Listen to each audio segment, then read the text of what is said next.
कृष्णा। स्वागत है आपका जीवन अमृत में, जहां हम जानेंगे हमारे शास्त्रों, देवताओं और धर्म की अमृतमयी कथाएं। देवताओं की गुरु, ज्ञान और धर्म के प्रतीक बृहस्पति देव। इनकी वाणी में सत्य, इनका आचरण में नीति और इनकी दृष्टि में कल्याण निहित है। जो व्यक्ति गुरु बृहस्पति की उपासना करता है, उसके जीवन से अज्ञान और दुर्भाग्य दूर होकर बुद्धि, सुख और समृद्धि का वास होता है। तो आइए, आज के दिन बृहस्पति देव का स्मरण ही जीवन में प्रकाश का संचार करता है। तो सुनते हैं गुरु बृहस्पति देव की पावन कथा। स्वागत है आपका जीवन अमृत चैनल पर। आज हम सुनने जा रहे हैं बृहस्पतिवार व्रत की पावन कथा। यह व्रत भगवान विष्णु और बृहस्पति देव को समर्पित है। जो भी श्रद्धा और विश्वास से इस व्रत का पालन करता है, उसके जीवन में सुख, शांति और समृद्धि का वास सदैव रहता है। कहा गया है कि बृहस्पतिवार का व्रत मनोकामना को पूर्ण करता है और जीवन के हर संकट को दूर करता है। शांताकारं भुजगशयनं पद्मनाभं सुरेशं विश्वाधारं गगनसदृशं मेघवर्णशुभांगं लक्ष्मीकान्तं कमलनयनं योगविद्यानगम्यं वन्दे विष्णुं भवभयहरं सर्वलोकैकनाथम्। भगवान विष्णु और माता लक्ष्मी की कृपा आप और आपके परिवार पर सदैव बनी रहे। आज बृहस्पतिवार का दिन है और आज के दिन बृहस्पति देव की कथा श्रवण करना विशेष फलदायी माना जाता है। तो आइए भगवान बृहस्पति देव की दोनों प्रचलित कथाओं का रसपान करते हैं। एक राजा था, वह बहुत ही दानी था। वह नित्य गरीबों और ब्राह्मणों की सहायता किया करता था। यह बात उसकी रानी को अच्छी नहीं लगती थी। वह न तो गरीबों को दान देती, न ही भगवान का पूजन करती थी और राजा को भी दान देने से मना किया करती थी। एक दिन राजा शिकार खेलने वन को गए हुए थे, तो रानी महल में अकेली थी। उसी समय बृहस्पति देव साधु का वेश बदलकर राजा के महल में भिक्षा मांगने आए और रानी से भिक्षा मांगी। तब रानी ने भिक्षा देने से इनकार किया और कहा, हे साधु महाराज, मैं तो इस दान पुण्य से तंग आ गई हूँ। मेरा पति सारा धन लुटाते रहते हैं। मेरी इच्छा है कि हमारा सब धन नष्ट हो जाए, ताकि मैं फिर ना रहेगी बांस, ना बजेगी बांसुरी। साधु ने कहा, देवी, तुम तो बड़ी विचित्र हो। धन संतान तो सभी चाहते हैं, पुत्र और लक्ष्मी तो पापी के घर भी होने चाहिए। यदि तुम्हारे पास अधिक धन है तो भूखों को भोजन दो, प्यासों के लिए प्याव बनवाओ, मुसाफिरों के लिए धर्मशालाएं खुलवाओ। जो निर्धन अपनी कुंवारी कन्याओं का विवाह नहीं कर सकते, उनका विवाह करा दो। ऐसे और कई काम हैं जिनको करने से तुम्हारा यश लोक परलोक में फैलेगा। परंतु रानी पर साधु के उपदेश का कोई प्रभाव न पड़ा। वह बोली, महाराज, आप मुझे कुछ ना समझाएं। मैं ऐसा धन नहीं चाहती जिसे मैं हर किसी को बांटती चलूं। साधु ने उत्तर दिया, यदि तुम्हारी ऐसी इच्छा है तो तथास्तु। तुम ऐसा करना कि बृहस्पतिवार को घर लीपकर पीली मिट्टी से अपना सिर धोकर स्नान करना, भट्टी चढ़ाकर कपड़े धोना। ऐसा करने से आपका सारा धन नष्ट हो जाएगा। इतना कहकर वह साधु महाराज वहाँ से आलोप हो गए। साधु के अनुसार कई बातों को पूरा करते हुए रानी को केवल 3 बृहस्पतिवार ही बीते थे कि उसकी समस्त धन संपत्ति नष्ट हो गई। भोजन के लिए राजा का परिवार तरसने लगा। तब एक दिन राजा ने रानी से बोला कि हे रानी, तुम यहीं रहो, मैं दूसरे देश को जाता हूँ, क्योंकि यहाँ पर सभी लोग मुझे जानते हैं, इसलिए मैं कोई छोटा कार्य नहीं कर सकता। ऐसा कहकर राजा प्रदेश चला गया। वहाँ वह जंगल से लकड़ी काट कर लाता और शहर में बेचता। इस तरह वह अपना जीवन व्यतीत करने लगा। इधर राजा के परदेश जाते ही रानी और दासी दुखी रहने लगी।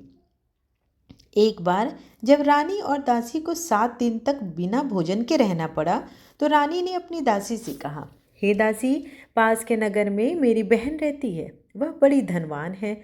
तो उसके पास जा और कुछ ले आ, ताकि थोड़ी बहुत गुजर बसर हो जाएगी। दासी रानी के बहन के पास गई। उस दिन गुरुवार था और रानी की बहन उस समय बृहस्पतिवार व्रत की कथा सुन रही थी। दासी ने रानी की बहन को अपनी रानी का संदेश दिया, लेकिन रानी की बड़ी बहन ने कोई उत्तर नहीं दिया। जब दासी को रानी की बहन से कोई उत्तर नहीं मिला तो वह बहुत दुखी हुई और उसे क्रोध भी आया। दासी ने वापस आकर रानी को सारी बात बता दी। सुनकर रानी ने अपने भाग्य को कोसा। उधर रानी की बहन ने सोचा कि मेरी बहन की दासी आई थी, परंतु मैं उससे नहीं बोली, इससे वह बहुत दुखी हुई होगी।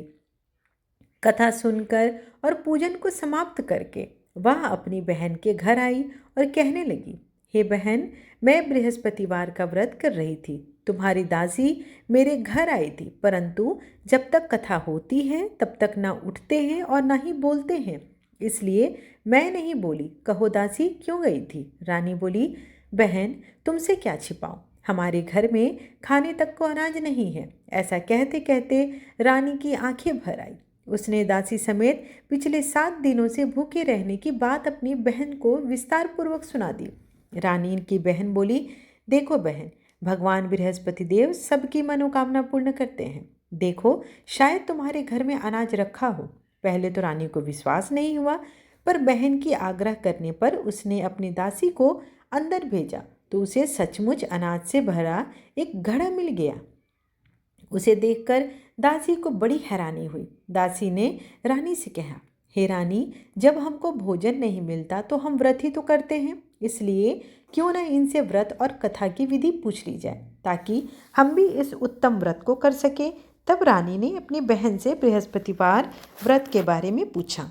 उसकी बहन ने बताया कि बृहस्पतिवार के व्रत में चने की दाल और मुनक्का से विष्णु भगवान का केले की जड़ में पूजन करें तथा दीपक जलाएं, व्रत कथा सुने और पीला भोजन ही करें। इससे बृहस्पति देव प्रसन्न होते हैं। और व्रत और पूजन विधि बताकर रानी अपने घर लौट आई। 7 दिन के बाद जब गुरुवार आया तो रानी और दासी ने व्रत रखा। गुड़साल में जाकर चना और गुड़ लेकर आई, फिर उससे केले की जड़ तथा विष्णु भगवान का पूजन किया। अब पीला भोजन कहाँ से लाएं? दोनों बहुत दुखी थी। चूँकि उन्होंने व्रत किया था, इसलिए बृहस्पति देव उनसे प्रसन्न थे। इसलिए वे एक साधारण व्यक्ति का रूप धारण करके 2 थालों में सुंदर पीला भोजन दासी को दे गए। भोजन पाकर दासी प्रसन्न हुई और फिर रानी के साथ मिलकर भोजन को ग्रहण किया। उसके बाद वे सभी गुरुवार को व्रत और पूजन करने लगी। बृहस्पति भगवान की कृपा से उनके पास फिर से धन संपत्ति आ गई, परंतु रानी फिर से पहले की तरह आलस्य करने लगी। तब दासी बोली, देखो रानी, तुम पहले भी इस प्रकार आलस्य करती थी। तुम्हें धन के रखने में कष्ट होता था, इस कारण सभी धन नष्ट हो गया है। और जब तुम्हें भगवान बृहस्पति देव की कृपा से धन प्राप्त हुआ है तो तुम्हें फिर से आलस्य होता है। रानी को समझाते हुए दासी कहती है कि बड़ी मुसीबतों के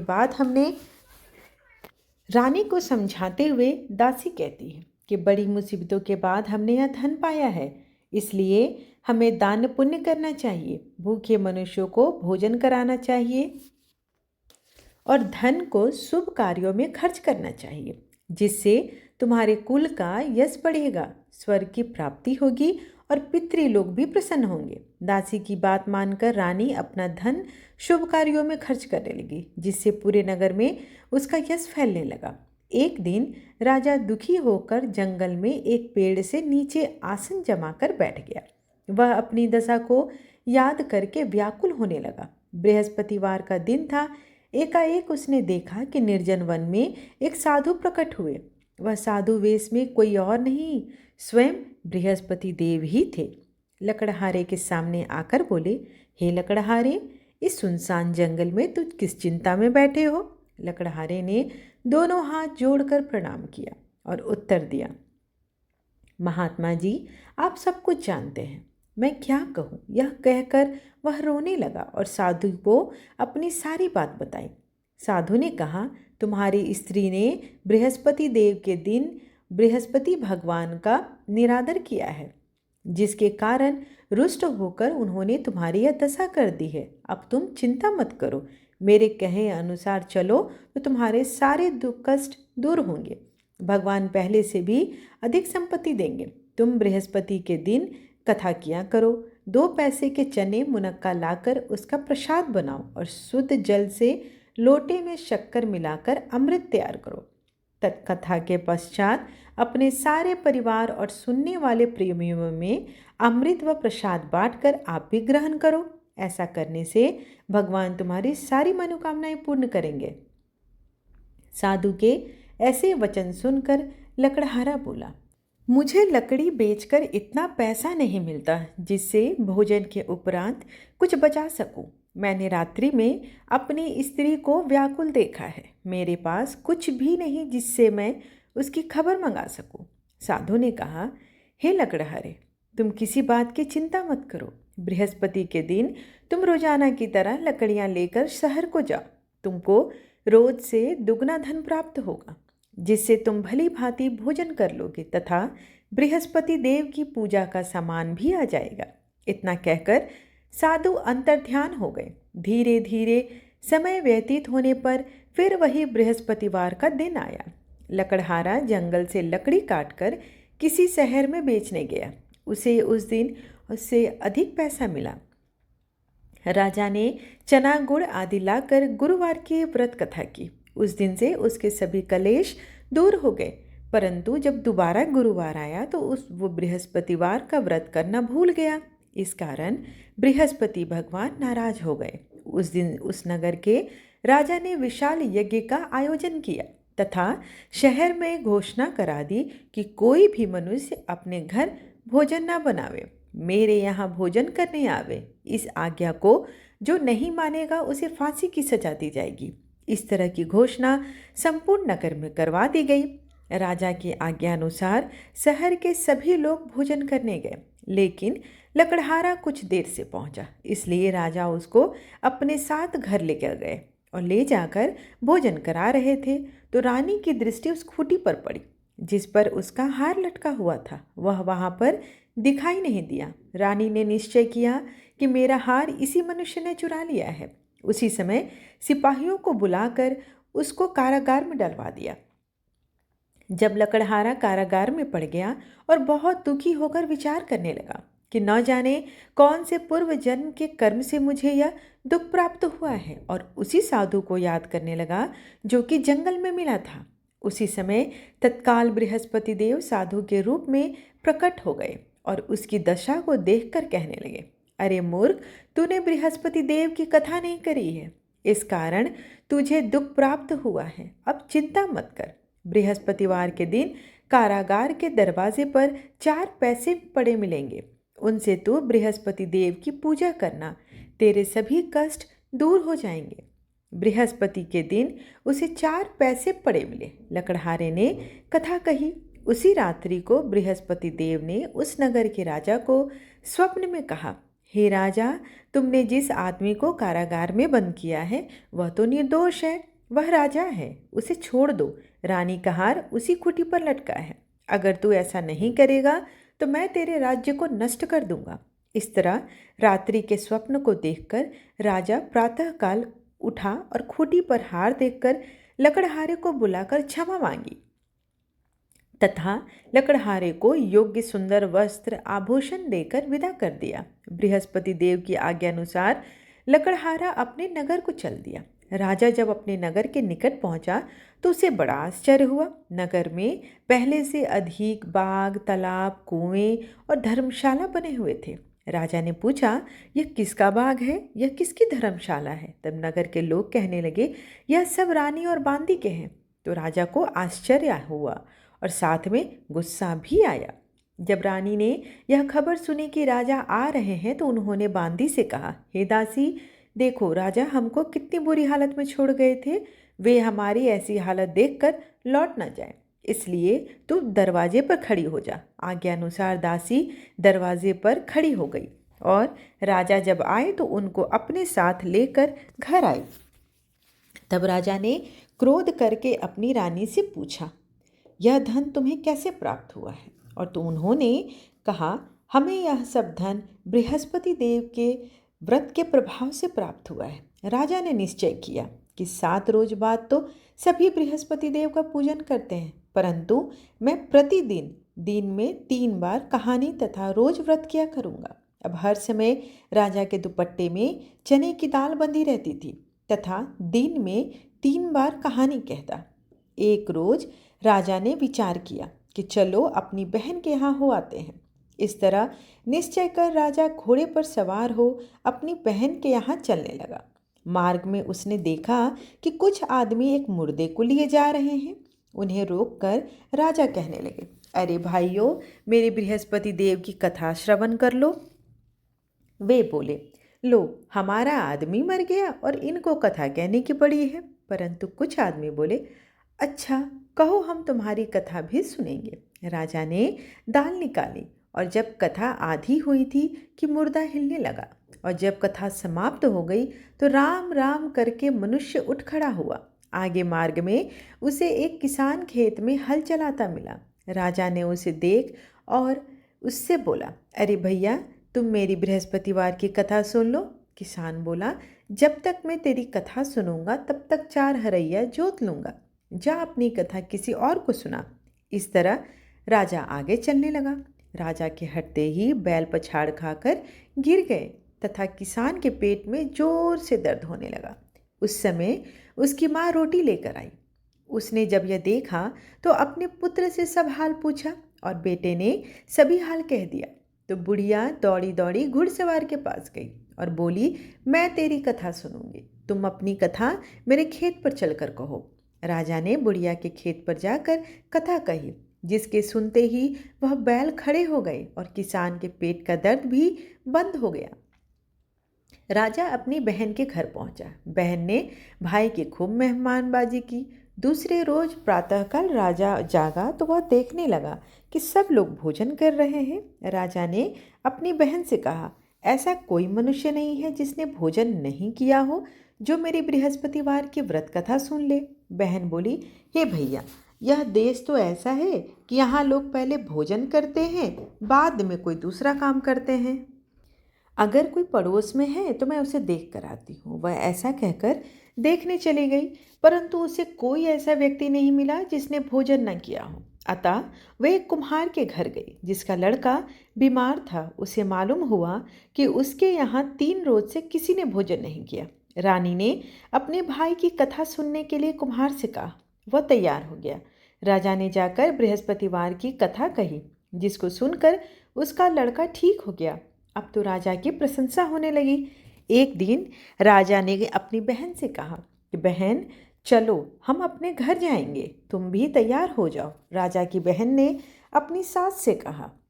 सास ने कहा, चली जाओ, परंतु बच्चों को लेकर मत जाना, क्योंकि तेरे भाई को कोई औलाद नहीं है। बहन ने अपने भैया से कहा, भैया, मैं तो चलूंगी पर कोई बच्चे नहीं जाएंगे। राजा बोला, जब कोई बच्चे ही ना चलेंगे तो तुम चलकर क्या करोगी। बड़े दुखी मन से राजा अपने नगर को लौट आया और राजा ने अपने रानी से कहा, हम निर्वंशी हैं, हमारा मुंह देखने का धर्म नहीं है। भोजन इत्यादि बिना कुछ किए वह सो गया। रानी बोली, हे प्रभु, बृहस्पति देव ने हमें सब कुछ दिया है, वह हमें संतान सुख भी अवश्य देंगे।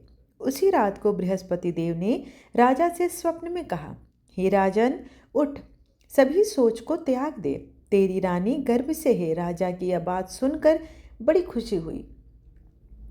9वें महीने में उसके गर्भ से एक सुंदर पुत्र पैदा हुआ। तब राजा बोला, हे रानी, स्त्री बिना भोजन के रह सकती है पर बिना कहे नहीं। जब मेरी बहन आएगी तो तुम उसे कुछ न कहना। रानी ने सुनकर हाँ कर दिया। जब राजा की बहन आई और यह शुभ समाचार सुना तो वह बधाई लेकर आई, अपने भाई के यहाँ आई। तब रानी ने कहा, घोड़ा चढ़कर तो नहीं आई, गधा चढ़ी आई।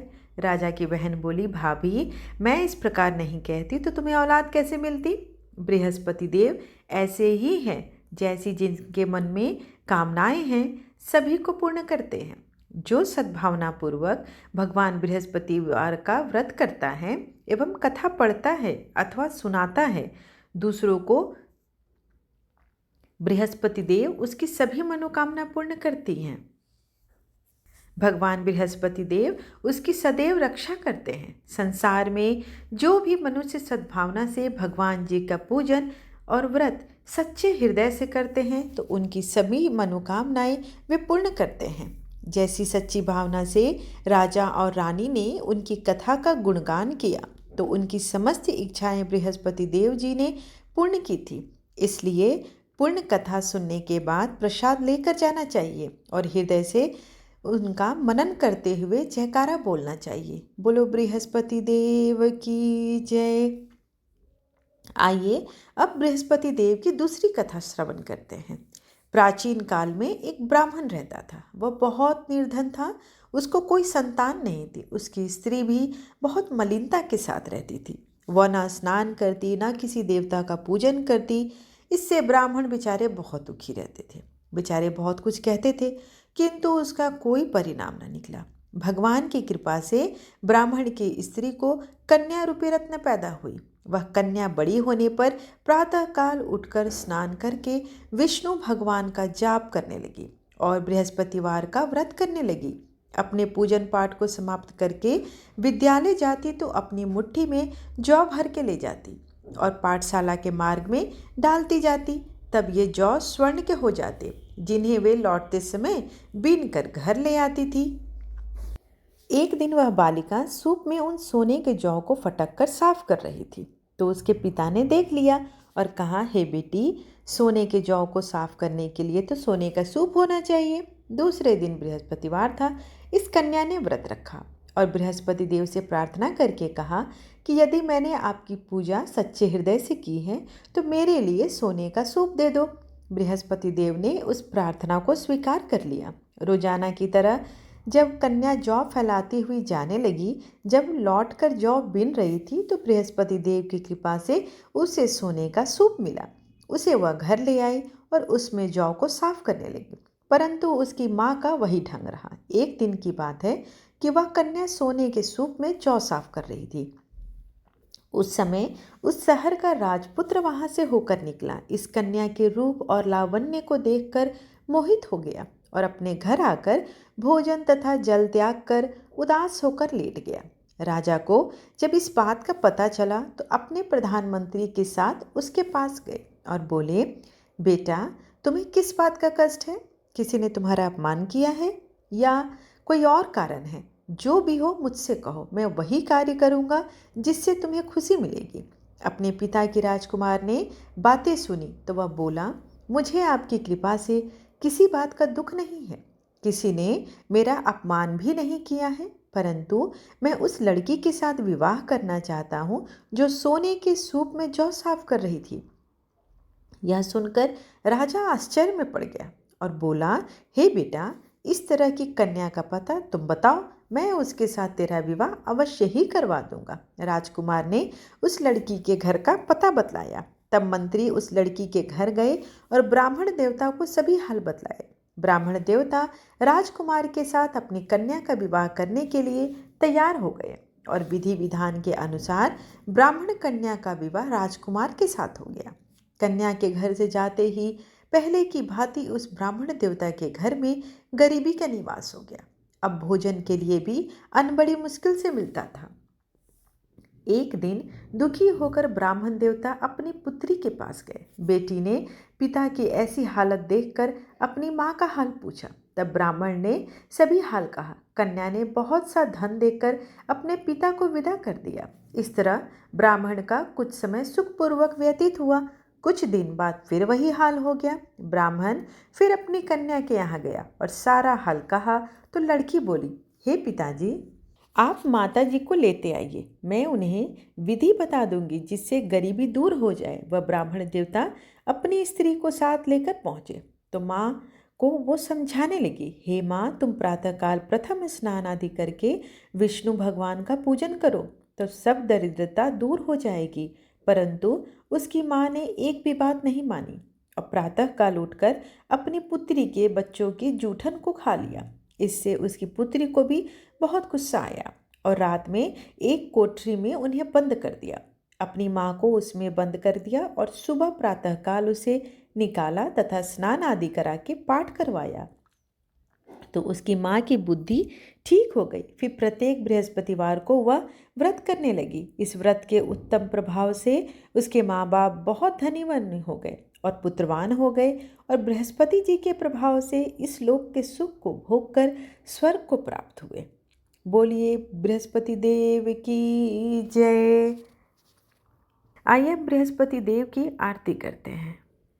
ओम जय बृहस्पति देवा, ओम जय बृहस्पति देवा, छिण छिण भोग लगाऊं कदली फल मेवा।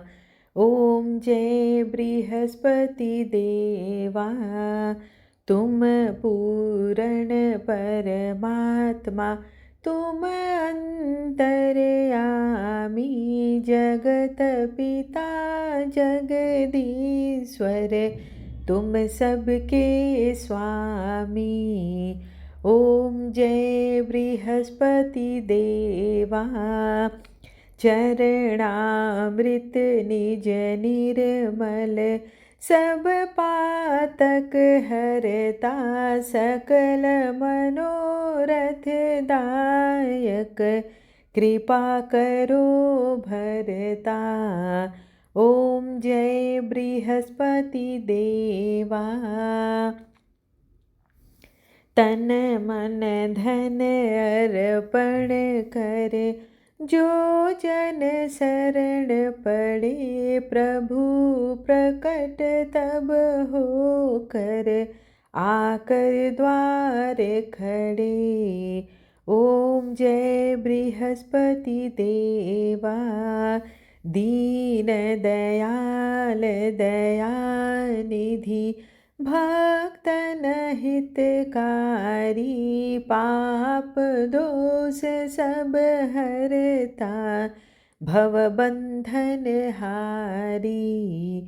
ओम जय बृहस्पति देवा, सकल मनोरथ दायक, सब संशय टारी, विषय विकार मिटाओ, संतन सुखकारी। ओम जय बृहस्पति देवा, जो कोई आरती तेरी प्रेम सहित गावे, ज्येष्ठानंद आनंद कर, निश्चय फल पावे। ओम जय बृहस्पति देवा। सब बोलो विष्णु भगवान की जय, बोलो बृहस्पति देव की जय।